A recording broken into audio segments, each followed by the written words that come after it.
السلام علیکم ورحمت الله وبرکاته. سماک ټي وي چینل کې درته هرکلی ویم. امید لرم چې تاسو به ټول روغ جوړ خوشاله به یې د ژوند په مزو کې به یې. عزتمندو، نن یو افسوسناکه واقعه مخې ته راغلې ده. بیا کابل په وینو سور شو. بیا د زنانه او د نارینه وینې بم چاودنه کې توی شولې. عزتمندو، دا دماکه کابل کالج کې دننه شوې ده چې کومو ماشومانو لسم پاس کړی و کالج ته داخلې کولې. دا دماکه د هغوی په منځ کې شوې ده. دماکه چا کړې ده او څومره کسان پکې شهیدان شوي دي؟ راځئ عزتمندو، دا ټول معلومات موږ سره په دې ویډیو کې وګورئ چې پوره معلومات نه خبر شئ. مکتب ته ځمه راپسې راشه، مکتب ته ځمه راپسې راشه، کو چرته نومه بیا مې ټول کړه کتابونه. عزتمندو، تر کومه پورې به موږ مسلمانان ځپلي کیږو، بې کوره کیږو به، یتیمانان کیږو به؟ خدای خبر شه چې د کابل ته چا خیرې کړي دي چې روزانه په وینو سور وي. عزتمندو، دا دماکه داسې شوې وه چې کم کسان لسم پاس کړی و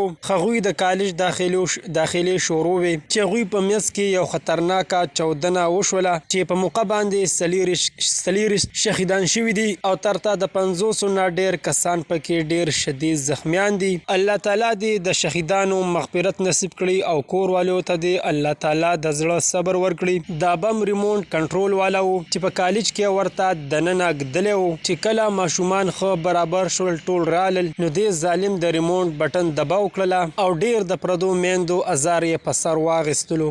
دا چاودنه تر اوسه پورې لا چا قبوله کړې نه ده، خو حکومت کوشش شروع کړی دی انشاءالله زر تر زره به دا قاتل گرفتار شي انشاءالله. عزتمندو، موږ ته پکار دی چې د دې ظالمانو خلاف راوځو او ښه په کلکه احتجاج وکړو چې دا ظالمان قاتلان دي، چې دا قاتلان ظالمان دي، چې دا قاتلان ظالمان دي زموږ د معاشرې نه مکمل صفا کړی شي چې نور ټول مسلمانان دې امن او سکون کې زندگی تیره کړي. والسلام.